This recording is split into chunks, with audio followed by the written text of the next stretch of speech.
आज यहाँ पर आए, भगवान ने वृंदावन में आकर के गोचारण की जिद करी। यहाँ गोचारण के लिए निकले भगवान। सबसे पहले प्रथम गोचारण कार्तिक शुक्ल अष्टमी के दिन के भगवान ने यहाँ पर वन में आकर के वत्सासुर का नाश किया, बकासुर का नाश किया। आज सबने आकर के कहा कि भगवान ने आज वत्सासुर का नाश किया, बकासुर का नाश किया। आज भगवान गोचारण करने आते हैं तो देखते सब अपना अपना खाने बैठ जाते, खाने का जाते तो साथ में, पर आते तो सब अपना अपना हरिओ हरि करता। भगवान ने कहा कि ये क्या कि जाते हो साथ, आते हो साथ और खाते हो अपना अपना, कल से हमारे लिए बना करके लाना।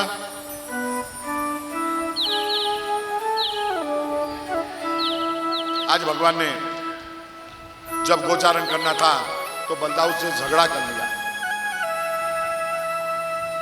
बलदाऊ दादा से झगड़ा कर लिया।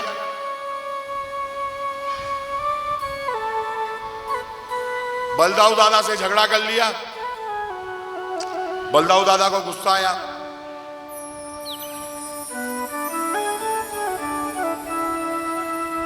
बलदाऊ दादा को गुस्सा आया।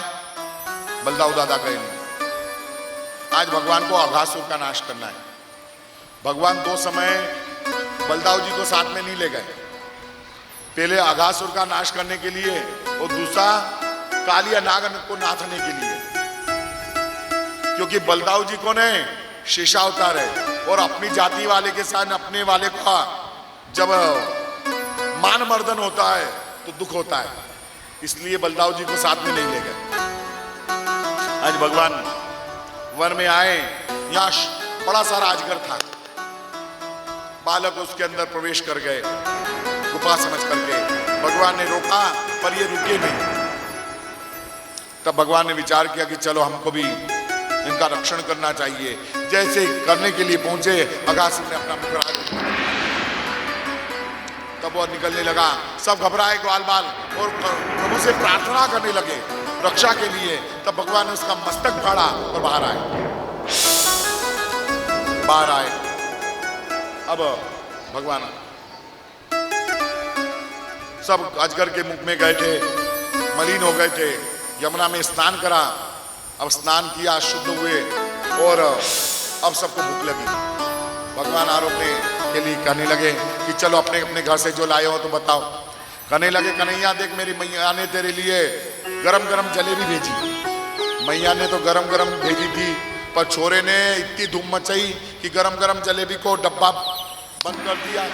और डब्बा बंद कर दिया तो ठाकुर जी आरोगे तो कभी जलेबी दांत को खींचे, कभी दांत जलेबी को खींचे। जैसी तेरी जलेबी चामटी ऐसी तेरी माँ भी। कहने लगे लाला तू छोड़, सेव खा। अब सेव खिला दी और सेव में डाल दी मैया ने मिर्ची। और जो तो ठाकुर जी तो बगैर मिर्ची का खाने वाले, भगवान को तो पसीने छूटने लगे। कहने लगे जैसे तेरी सेव तीखी ऐसी तेरी मैया भी। कहने लगे कि लाला सब छोड़, ये बासुंदी खा। बासुंदी बनाई तो सही, परंतु छोरे ने जल्दी मचाई, भरने के लिए डब्बा लेने गई, इतनी देर में बासुंदी छोड़ गई। छोटी हुई बासुंदी भर दी और जब लाला ने आरोगी तो कि तेरी जैसी बासुंदी छोटी ऐसी तेरी माँ भी। एक एक के अवगुण को बखान करने लगे। एक बालक छाछ लेकर के आया था, विचार करने लगा मेरी मैया ने तो केवल छाछ दी, मेरी मैया का हंसी नहीं उड़े। एक झाड़ की ओट में गया, आरोगने लगा, तब गट गट कर करके छाछ पीने लगा। तब प्रभु की निगाह गई, दौड़ते हुए गए और कहने लगे कि अरे मेरे भाग की छाछ पीते हो। भगवान उसका मुखार विंद चाटने लगे। मीठो मदन गोपाल आज दधि मीठो मदन गोपाल, आने पात बनाए दोना दिए सबन को बाट, जिन नहीं पायो सुनो मेरे भैया मेरी हथेली चाट। भगवान ने ये लीला करी। इधर ब्रह्मा जी ने विचार किया चलो भूतल पर प्रभु का अवतार हुआ तो जाकर के दर्शन करूं। पर ब्रह्मा जी जब दर्शन करने आए तब देखा तो बाल लीला चलती थी। तो ब्रह्मा जी को शंका हुई। उन्होंने सारे ग्वाल वालों का और गायों का, बछड़ों का हरण किया।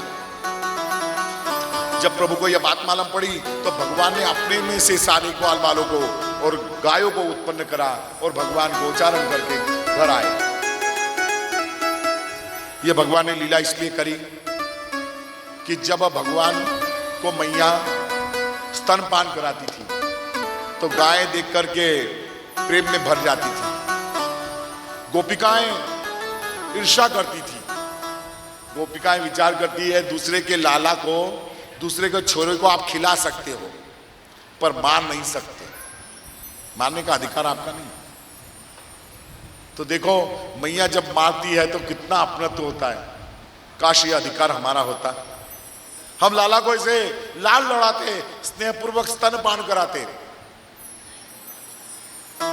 गाय विचार करती काश हम लाला को ऐसा स्नेह करते, ऐसा लाल लड़ाते। तो भगवान ने सबके मनोरथ को पूरा करने के लिए ये लीला करी। आज सबको अपने गायों को अपने बछड़े के रूप में, बछड़ों की अपने माओं के रूप में और ग्वाल बालों के रूप में गोपिकाओं को पर ब्रह्म की प्राप्ति हुई, कृष्ण की प्राप्ति हुई और उनका स्नेह बढ़ा, सब कृष्णमय हो गए। ब्रह्मा जी ने विचार किया चलो जा करके देखूं, पर पृथ्वी पर भी गाय और ग्वाल बाल हैं और सत्यलोक में भी है। ब्रह्मा जी विचलित हुए और आकर के भगवान की प्रार्थना करी। ये 4 क्षेपक अध्याय हैं। यहाँ पर ये अन्य कल्प की कथाएं हैं, इसलिए इसको प्रक्षेपक अध्याय कहे गए, क्योंकि यहाँ पर भगवान पहले पोगंड हो चुके हैं, फिर पोगंड हुए हैं। यहाँ भगवान की कथा करी। यहाँ पर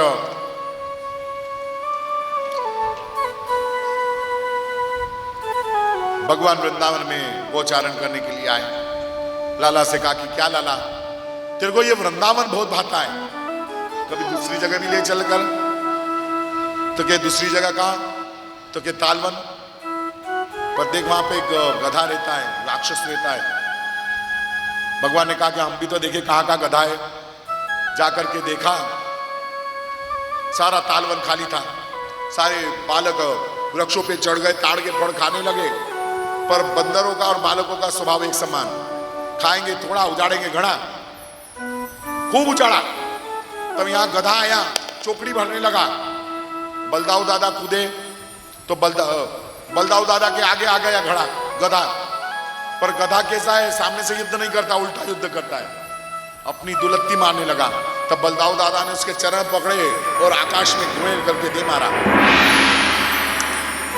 जब उसका माथा फटा, आज सब घर पे आए।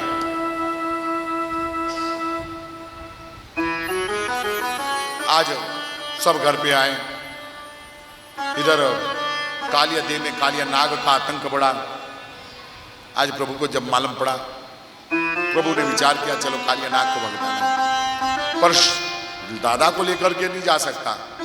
तब भगवान ने एक लीला करी, मैया से आकर के करे कि अरे मैया क्या बताएं, अरे मैया आते दाऊ दादा ने हद ही करी। दाऊ दादा कहने लगे कि आज मेरा बखान करता है, मैंने धेनुका को सुर को मारा तो मेरी प्रशंसा करता होगा। तो कहने लगा अरे क्या हद करी। मैया तू पूछे मत, अरे आज हम तालवन में गए और वहां पे तो दाऊ दादा ने हद कर दी। तो कहने लगे क्या हद करी। अरे मैया पूछे मत, अरे तालवन के फल इतने मीठे इतने खाए और इतनी देर में दाऊ दादा ने हद कर दी। तो दाऊ दादा कहने लगे अरे इतना खींचता क्यों है, बोलता क्यों नहीं, मैंने क्या करा। अरे मैया क्या बताऊं, वहां गए और दाऊ दादा ने ऐसी हद करी कि एक गधे को मार दिया। दाऊ दादा को गुस्सा आया, कहने लगे कि तू मारे तो असुर और मैं मारूं तो गधा। दाऊ दादा को गुस्सा आया और कहने लगे मेरे को तेरे से खेलना नहीं, तेरे साथ रहना नहीं। भगवान विचार करने लगे इतना ही चाहिए। भगवान आए सीधे साथियों को लिया और काली देह में आए, काली देह में प्रविष्ट हुए और खेलने लगे। यहाँ कंदुक क्रीड़ा थी और भगवान ने ऐसी खेल फेंकी सीधी जाकर के यमुना जी में प्रविष्ट हुई। यमुना जी में प्रविष्ट हुई, यह गेंद श्रीदा माँ की थी, जिद करने लगा। तब भगवान स्वयं पधारे हैं, स्वयं पधारे। जब यमुना जी में प्रविष्ट हुए, नाग पत्नियों ने भगवान के स्वरूप को देखा, दौड़ी दौड़ी आई हैं।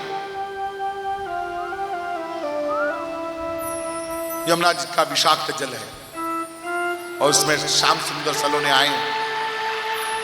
नागपत्नियां कहने लगी कि आप कौन हो, आपके कौन माता है, कौन पिता है, और यहां कैसे आ गए। बड़े आश्चर्य की घटना है कि अभी कालिया नाग सो रहा है। इसके विष के ज्वाला के कारण यहाँ का वातावरण विषाक्त है। यहाँ से कोई गुजरता भी है पक्षी तो वातावरण दूषित होने के कारण वह मृत्यु को प्राप्त हो जाता है और यमुना में गिर जाता है। और तुम यमुना के जल में भी आ गए और तुम्हारे को विष का कोई प्रभाव नहीं। भगवान ने विचार किया कि हम तो 24 घंटे उसी की शैया में रहते हैं, तो हमारे को काय का प्रभाव पड़े। तो कहने लगे कि देखो,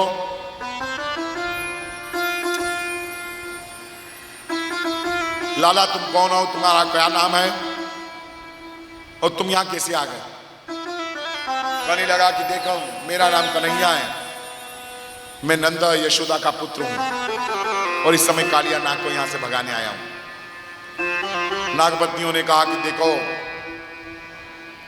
हम कुलीन नारियां हैं, पातिव्रत्य का धर्म का पालन करती हैं।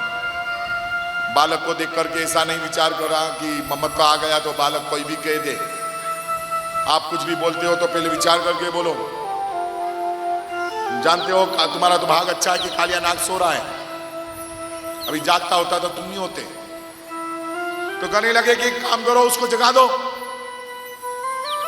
कहने लगे कि देखो तुम्हारी बाल्यावस्था को देख करके हमारे को करुणा आ गई, चलो तुमको छोड़ाएं, नहीं तो हमको बाल हत्या का पाप लगेगा। नरसिंह मेहता ने खूब सुंदर इस नाग दमन की कथा कही है। नरसिंह मेहता के प्रभाती बहुत प्रसिद्ध है। तो एक प्रभातिया है गुजराती में इस नागलीला के ऊपर, जल कमल तजी छांजे वाला स्वामी अमारो जागशे जागशे तने मारशे अमे बाल हत्या लागशे। सुंदर नरसिंह मेहता का यह प्रभातिया।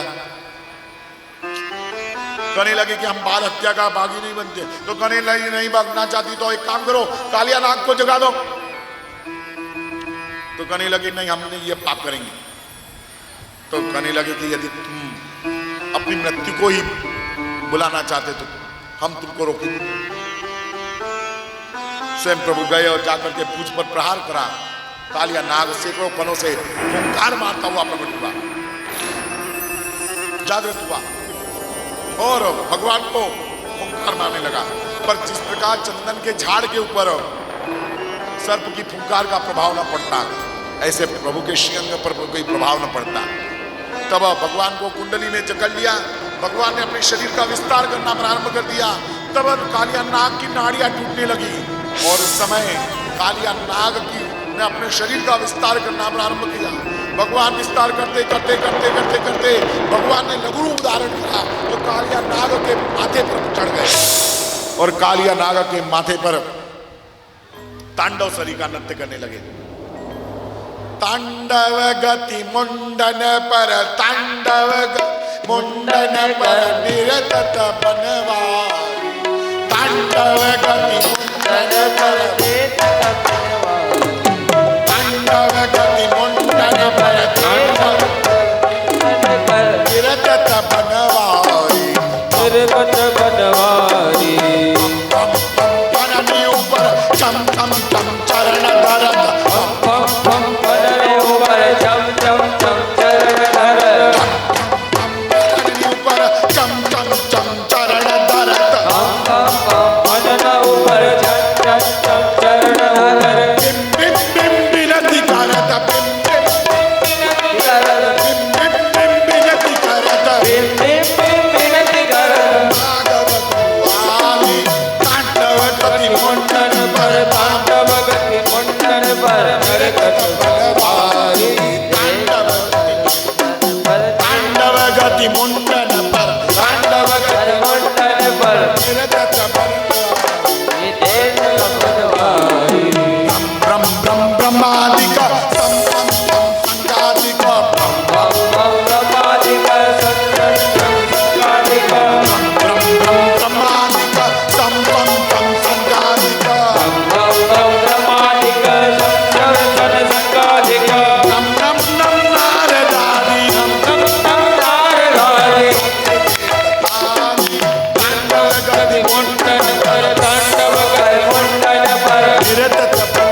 कालिया नाग की जो फण पर उठी उसको दमन कर देती। कालिया नाग मरने से रिका हो गया, उसके मुख से विष की पीली ज्वाला निकलती, कभी नीला नीला विष निकलता और अब तो खून निकलने लगा, रक्त।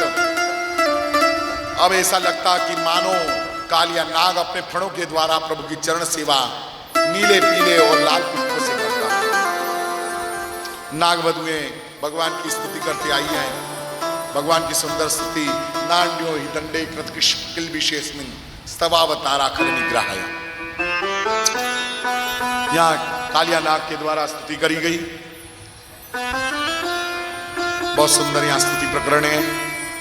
यहाँ भगवान ने कालिया नाग के ऊपर अनुग्रह किया और आज सारे उपहार को लेकर के भगवान आए हैं। इधर ब्रह्मा सारे ब्रजवासी एकत्रित हो गए और लाला के लिए व्याकुल हो गए और उस समय भगवान कालिया नाग पर से सवार होकर के आए। भगवान ने जाकर के सारे उपहार नंद यशोदा को दिए। नंद यशोदा ने कहा कि लाला आज के बाद यदि ऐसी लीला करी तो कभी हमारे को जीवित नहीं पाएगा। यहाँ भगवान ने 3 बार अग्नि का पान करा, अर्थात भगवान प्रत्यक्ष अप्रत्यक्ष रूप से अग्नि का पान करते हैं। यहाँ भगवान जीवों के 3 प्रकार के ताप दूर करते हैं, इसलिए भगवान ने एक बार प्रत्यक्ष रूप से और 2 बार अप्रत्यक्ष रूप से अग्नि का पान किया है। यहाँ पर भगवान ने चीरहरण लीला करी। यहाँ वेणु गीत का स्वरूप आया, वेणु गीत गाया है और व्रजांगनाओं ने भगवान के लिए गोपी व्रत किया। इस गोपी व्रत से संतुष्ट होकर के भगवान ने ये लीला करी, गोपिकाओं के चीर चुराए। तब गोपिकाओं का मन भगवान कृष्णचंद्र में पूर्ण समर्पित देख करके भगवान ने उनको शरद चरणी की पूर्णिमा का आदेश दिया। भगवान आज गोचारण करने भांडरी वन में गए और यहाँ मथुरा ब्राह्मण से और ब्राह्मणियों से सेवित होकर के आए हैं। पर आज जिस घर में से सामने से निकलते हैं नए पकवान की सुगंध आती है। लाला ने कहा कि क्या कहा ऐसा त्योहार हो रहा है। तब ग्वाल वालों ने कहा कि हमारे को तो नहीं मालूम। तब भगवान ने गायों को बांधा खिरक में और मैया के पास गए तो मैया पकवान सिद्ध करती थी। कहा कि लाला मेरे को तो नहीं मालूम, तेरे को यदि पूछना हो तो तेरे बाबा से जाकर के पूछ। जाकर के बाबा से पूछा, बाबा गोष्ठी करते थे। बाबा से पूछा तो बाबा ने कहा कि देखो इंद्रराज वर्षा करते हैं, वर्षा के देवता हैं, उसी से सभी प्रकार का सौख्य प्राप्त होता है। उसका उपकार चुकाने के लिए हम प्रतिवर्ष इंद्र याग करते हैं। कहने लगे भगवान सूर्य नारायण 8 महीने इस पृथ्वी से जल खींचते हैं, 4 महीने चातुर्मास को लौटा देते हैं। इसमें इंद्र कहां से आ गया?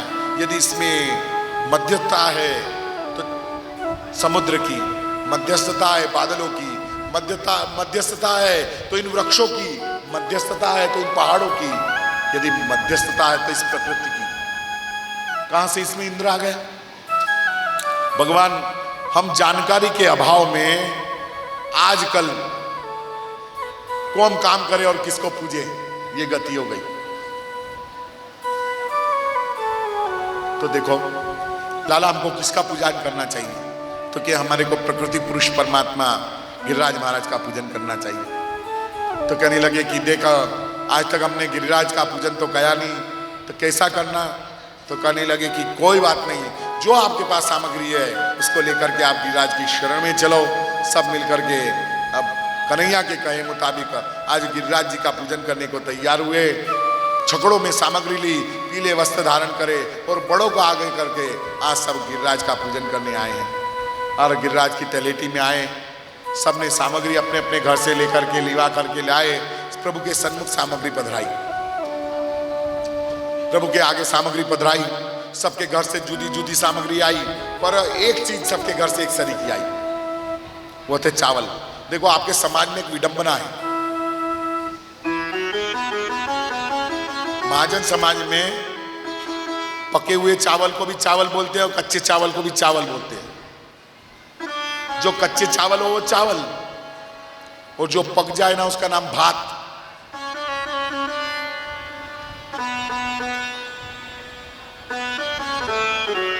संस्कृत में भात का नाम है तंदुल,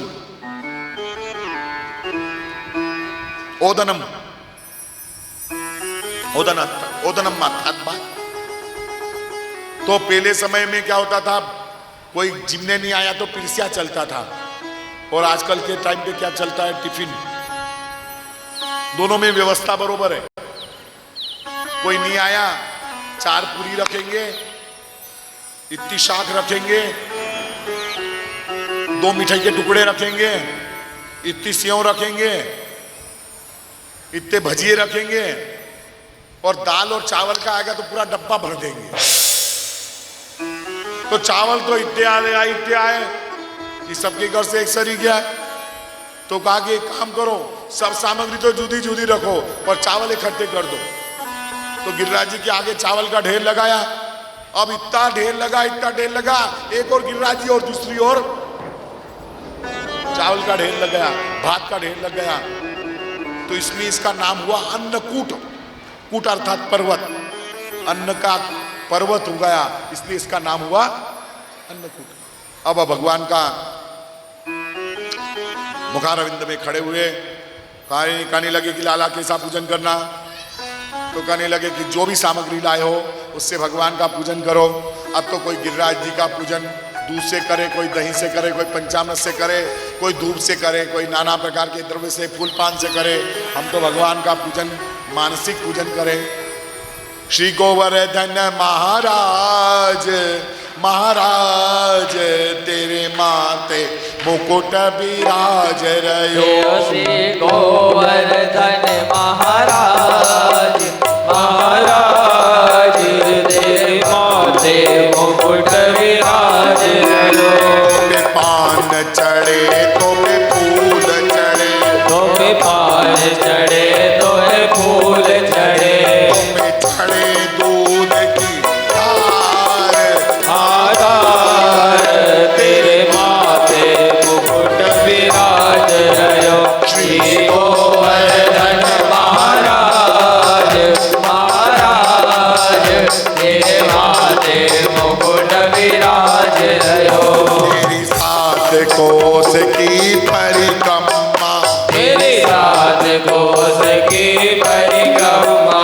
सकलेश्वर है विश्राम, विश्राम तेरे माथे मुकुट विराज रयो। श्री गोवर्धन महाराज, महाराज तेरे माथे मुकुट विराज रयो। तेरे गले में कंठा सोने का, तेरे और ठोड़ी पे हीरा हालाल तेरे माथे मुकुट विराज रयो। श्री गोवर्धन महाराज, महाराज तेरे माथे मुकुट विराज रयो। तेरे कानन कुंडल सोय रयो, तेरे कान में कुंडल सोय रयो। तेरी झांकी बनी विशाल, विशाल तेरे माथे मुकुट विराज रयो। श्री गोवर्धन महाराज, महाराज तेरे माथे मुकुट विराज रयो। तेरी मानसी गंगा भरी रहे, तेरी लाल शिवन का मान करे। या में नावे नर अरुणारी, हरारी तेरे माथे मुकुट विराज रयो। श्री गोवर्धन गिरिराज, महाराज तेरे माथे मुकुट विराज रयो। जो आवे तेरे दर्शन को, जो आवे तेरे दर्शन को, वो होई जाए बेड़ा पार, मेरा पार तेरे माथे मुकुट विराज रयो। श्री गोवर्धन महाराज, महाराज तेरे माथे मुकुट विराज रयो। जो दास पड़ो तेरे चरणन में, यो दास पड़ो तारे चरणन में। वाको तेरो ही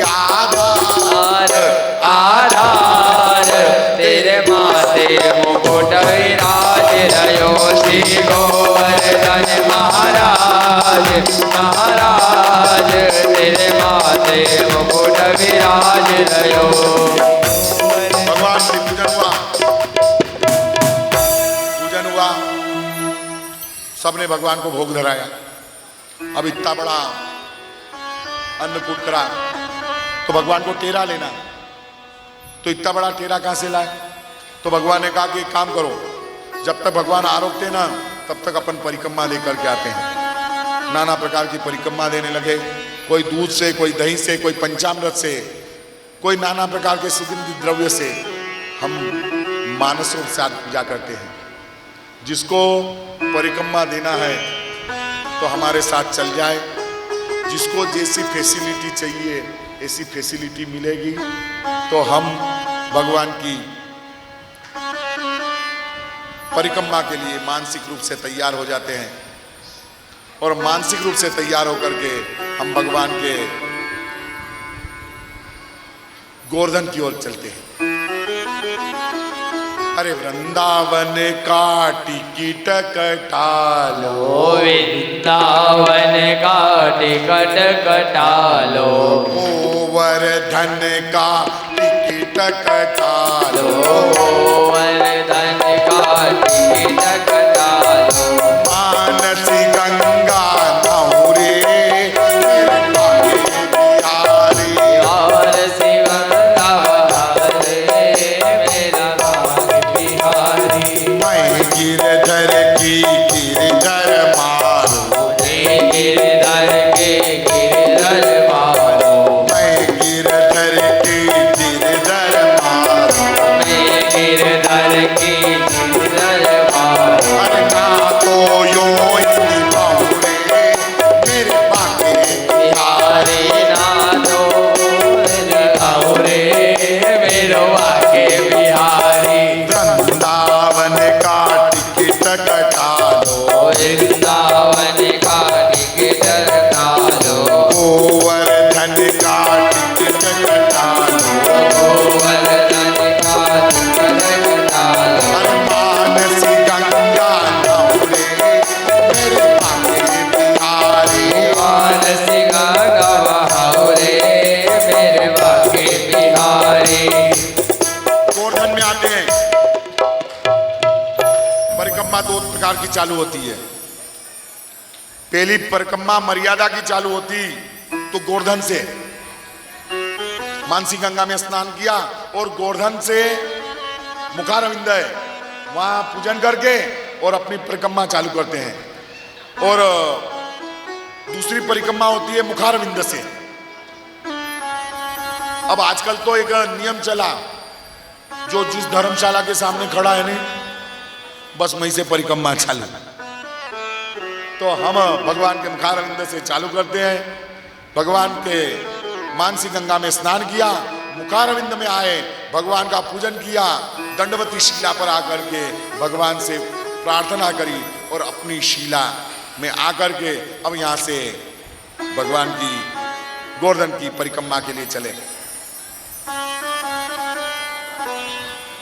श्री वल्लभ विठ्ठल गिरधारी यमुना जी की बलिहारी, श्री वल्लभ विठ्ठल गिरधारी यमुना जी की बलिहारी। अरे मानसी गंगा श्री हर दे गिरिवर की परिक्रमा दे,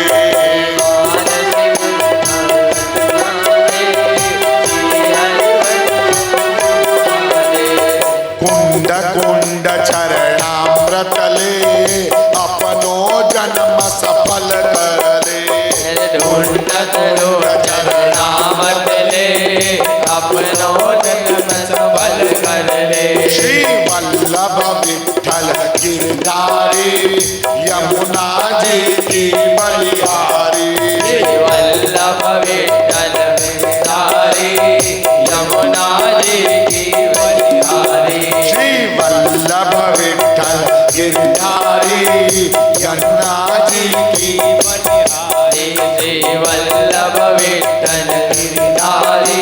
मुखारविंद से चालू करा, जान जान कुंड बिलछुकुंड होते हुए गोवर्धन की ओर आते हैं। गोवर्धन से परिक्रमा दो मार्गों में फट जाती है, एक छोटी परिक्रमा, एक बड़ी परिक्रमा। बड़ी परिक्रमा राधा कुंड और कृष्ण कुंड की ओर जाती है और छोटी परिक्रमा गोवर्धन से टर्न हो जाती है। तो कहाँ अपने को टाटी तोड़ना है, अपन तो बड़ी परिक्रमा करें।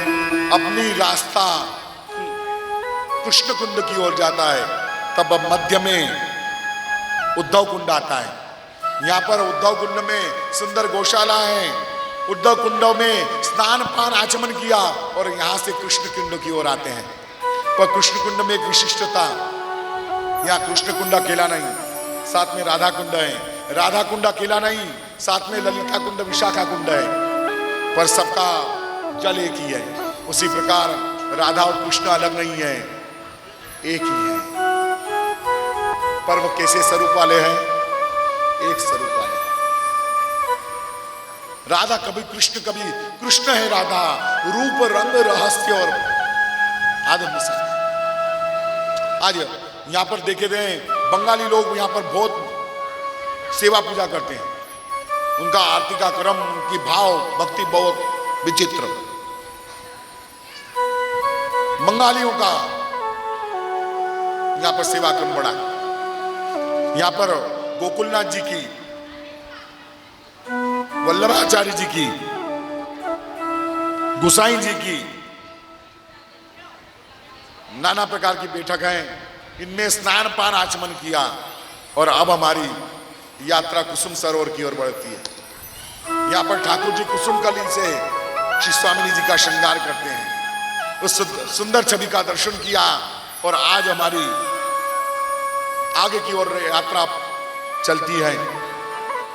अरे व्रजनाधणी छे गिरिराज, चालो परिक्रमा करिए।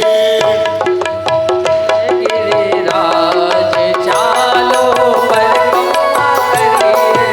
व्रजनाधणी छे गिरिराज, चालो परिक्रमा करिए। व्रजनाधणी छे गिरिराज, चालो परिक्रमा करिए। दर्शन करिए, वंदन करिए, दर्शन करिए, वंदन करिए। पूजन करिए, अर्चन करिए। पूजन करिए, अर्चन करिए। व्रजनाधणी छे गिरिराज, चालो परिक्रमा करिए। व्रजनाधणी छे गिरिराज, चालो परिक्रमा करिए। व्रजनाधणी छे गिरिराज, परिक्रमा करिए। व्रजनाधणी छे गिरिराज, चालो परिक्रमा करिए। आए। कुसुम सरोवर में घाट खतरनाक है। स्नान पान आचमन के समय ध्यान रखना। यहां से नारद कुंड, ग्वाल पोखर कुंड, किलोल कुंड और अब हमारी यात्रा मानसी गंगा की ओर आती है। यहाँ पर भी मानसी गंगा में भी मुखारविंद है। यहाँ भी मुखारविंद का पूजन किया, अभिषेक किया और आगे की ओर यात्रा आती है और आगे आ जाता है गोवर्धन। यहाँ भी मुखारविंद है और मुखारविंद का पूजन किया, पर जैसे खड़े हुए सामने सांवरा खड़ा है और मार्ग रोक करके खड़ा है, बगैर टैक्स के आगे बढ़ने देने वाला नहीं है और वह हमारे से मांगता है। और हमारे सामने मोहन खड़ा है और मोहन काका जी हमसे मांग करेंगे।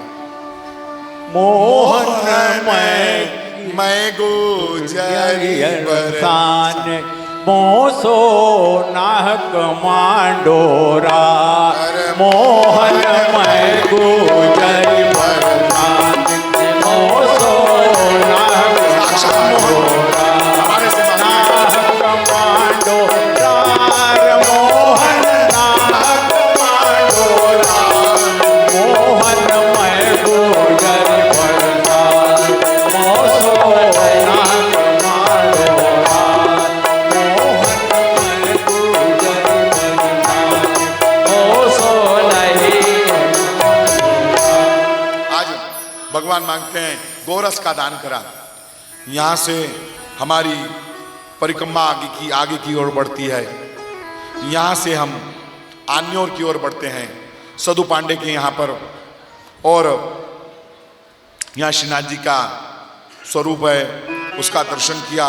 गोविंद कुंड, अब थक जाते हैं, पुछोरी तो पुछरी का लोठा जी आए, लोठा जी के दर्शन करें। यहाँ से नवल कुंड, अप्सरा कुंड, ढोका दाऊ जी और रामदास जी की गुफा की ओर जाते हैं, और इंद्र पूजन होते हुए गोविंद कुंड, जहाँ से भगवान का जल लिया जाता है, ऐसे गोविंद कुंड की ओर यात्रा आती है, और कदम खंडी होते हुए, हरजी कुंड होते हुए भगवान गिरिराज जी के मुखारविंद में आकर के दंडवत प्रणाम करते हैं। बोलो गिरिराज धरण जय हो। आज गिरिराज महाराज का पूजन किया, तब करने लगे कन्हैया परिक्रमा तो दे दी, अब क्या करना। तब भगवान ने कहा कि देखो, अभी तक आपने इंद्र का पूजन किया, इंद्र क्या करता था, तो करते इंद्र तो कुछ नहीं करता था, उसके सेवक आते थे, सब लेकर के चले जाते। तब भगवान ने कंदरा के अंदर एक अपना स्वरूप बताया, उत्पन्न किया, और दूसरे स्वरूप से बताने लगे। तब स्वयं गिरिराज महाराज प्रकट हुए और कहने लगे शैलोस्मिन मही गोवर्धन, मही गिरिराज हूं। और भगवान प्रकट हुए, सारे ग्वाल वाल प्रसन्नचित्त हुए, कहने लगे कन्हैया ये तो स्वयं गिरिराज महाराज आ गए, तो बता क्या करना। तो कि जो भी सामग्री लाए हो, जो भी भोग लाए हो, सब भगवान को धराओ। सब प्रेम सहित आगर गाने लगे, भगवान और आन। तो एक गांव का ही नाम आन्योर पड़ गया। भगवान आरोगने लगे हैं, सारे लोगों के अंदर भगदड़ मच गई। विचार करने लगे कहीं ऐसा नहीं हो हमारी बारी आ जाए और भगवान का पेट भरा जाए। भगवान आरोगने लगे हैं, भगवान तृप्त हुए और प्रभु अंतर ध्यान हुए। तब प्रभु ने कहा कि देखो, इंद्र तुम्हारे लिए कुछ नहीं रख जाता था, पर हमारे प्रभु कृपण नहीं है, बहुत उदार हैं, आप सबके लिए प्रसादी रख गए हैं। तब ब्राह्मण से लेकर के श्वान पर्यंत सबने भगवान की प्रसादी आरोगी। सब आनंद पूर्वक भगवान की लीलाओं को ग्रहण करके अपने अपने घर आए। परंतु घर आए तो सब तो घर आ गए ब्रजवासी, पर नारद जी से स्वर्ग पहुंच गए।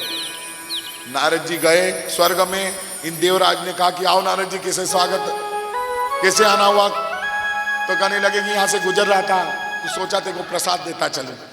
कहने लगे हाँ क्यों नहीं। झट आगे बढ़ाया तो नारद जी ने अपनी पोटली में से एक मोतीचूर का लड्डू निकाला और हाथ में दे दिया। कहने लगे कि लड्डू तो बहुत बढ़िया है, बताओ काय का है। तो कि पहले खा के बता। जैसे खाया तो कहने लगा स्वाद तो बहुत अच्छा है, अब बताओ काय का है। तो कि तेरी नाक कटने का। इस साल ब्रजवासियों ने तेरा पूजन त्याग करके गिरिराज की का पूजन करा, गोवर्धन का पूजन करा। तब इंद्र को क्रोध आया, आवर्त और संवर्त नाम के प्रलयकारी मेघों को बुलाया, आज्ञा करी कि ब्रज का नाश कर दो, डुबो दो उसको। काले काले मेघ छा गए और दिन में ही अंधेरा हो गया। हाथी की सूंड के मापन जल की धारा गिरने लगी। सब घबरा गए, कृष्ण को पुकारने लगे, कृष्ण कृष्ण महाभाग त्वं नाथम गोकुलम प्रभो त्रातुर्मरस देवान उपतार सदा। तब भगवान ने कहा कि आप हमारे को मत बुलाओ, जिसने तुम्हारा खाया है वही अदा करेगा। सब गिरिराज की शरण में गए। तब भगवान ने दंडवत करा और अपनी वाम कनिष्ठा के ऊपर गिरिराज जी को धारण किया। सबको आज्ञा करी कि सब अपना आश्रय इस गिरिराज जी की तलहटी में लो। सब गिरिराज जी की तलहटी में आ गए हैं और आश्रय लिया है। सारा पशुधन लेकर के आए हैं। शेष जी को आज्ञा करी, सुदर्शन चक्र को आज्ञा करी। सुदर्शन चक्र पानी काट काट के फेंकने लगा। शेष जी ने अपनी कुंडली बना ली जिससे बाहर का जल अंदर ना आ जाए। इस प्रकार से भगवान ने गिरिवर को धारण करा। तब मैया को क्रोध आया, कहने लगा कि मेरे लाला के माथे भी इतना बड़ा बोझ डाल दिया। सबने अपनी अपनी लकड़ी लगा दी। 7 दिन तक भगवान ने गिरिवर को धारण करा। हमारे मनुष्य के जीवन में भी 7 दिन होते हैं। 7 कोस के गिरिवर हैं, 7 कोस की परिक्रमा है। भगवान भी 7 दिन के हैं। इन किसी भी 7 दिन में भगवान का आश्रय ले लो, भगवान अनुग्रह करेंगे। सबका आश्रय किया। इंद्र बरसात करते करते थक गया। तब इंद्र जब थक गया, पानी बंद हुआ, भगवान ने यथावत गिरिराज जी को पधराया। सब अपने अपने घर आए। पर जो जिसके घर को जैसा छोड़ करके गया था उसके घर को सकुशल पाया। तो कहा कि लाला इतना सारा गिरा पानी कहाँ गया? तो कहने लगे आप सब ब्रजवासियों ने ठाकुर जी को भोग तो लगाया पर किसी ने झाड़ी नहीं धराई। जितना भी पानी पड़ा सब गिरिराज महाराज पान कर गए। जो अपने जीवन में अन्नकूट का महोत्सव करता है उसके जीवन में कभी दारिद्र्यता नहीं आती। गिरिराज महाराज दारिद्रता को हरण करने वाले हैं।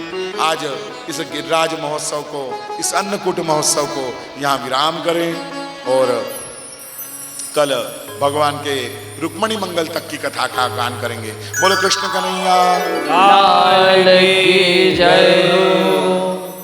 गोवर्धन गिरिधारी जी सुध लेना हमारी। गोवर्धन गिरधारी जी सुध लेना हमारी। लेना हमारे सुध लेना हमारे। लेना हमारी सुध लेना हमारी। वृंदावन गिरिधारी जी सुध लेना हमारे। वृंदावन गिरधारी जी सुध लेना हमारी। गोवर्धन गिरधारी जी सुध लेना हमारी। गोवर्धन गिरधारी जी सुध लेना हमारी। बड़ी सभा में द्रौपदी ठाड़ी। हरि सभा में द्रौपदी गाड़ी। लाज रखना हमारी सुध लेना हमारी। गोवर्धन गिरधारी जी सुध लेना हमारी। गोवर्धन गिरधारी जी सुध लेना बोलो कृष्ण कन्हैया नाथ की जय हो। महारानी की जय हो। देश की जय हो। व्यासी महाराज की जय हो। सुखदेव जी महाराज की जय हो। पार्वती शिवदे हर हर महादेव। कल जिस प्रकार कृष्ण जन्म महोत्सव पर सुंदर राधा और कृष्ण का मोरकुटी का नृत्य हुआ था, उसी प्रकार आज गिरिराज जी की लीला के ऊपर में सुंदर एक नाटिका का मंचन हमारे पात्र कर रहे हैं। आप सब लोग ताली बजा करके उनका सत्कार करें।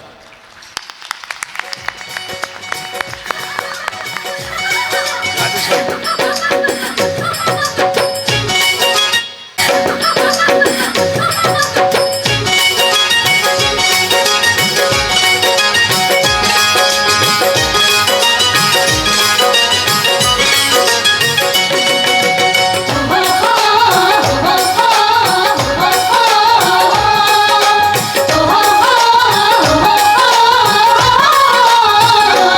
मनिहारी का भेष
अत्यंत ही सुंदर प्रस्तुति पूरा होने जा रहा है।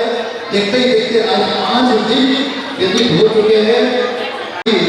हमारे बीसा महाजन समाज के माननीय अध्यक्ष महोदय श्री बरंती परिवार की ओर से आप सभी महानुभावों का हार्दिक अभिनंदन स्वागत करते हैं। अब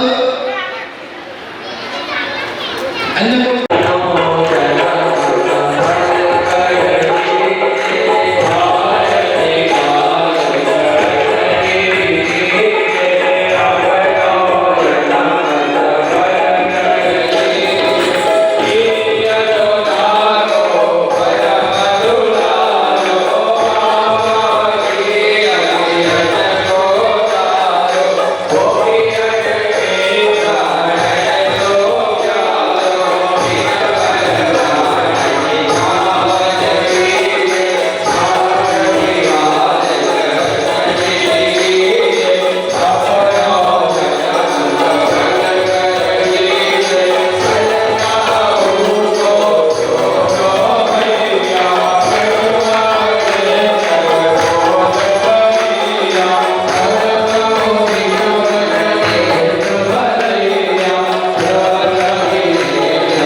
Shut up,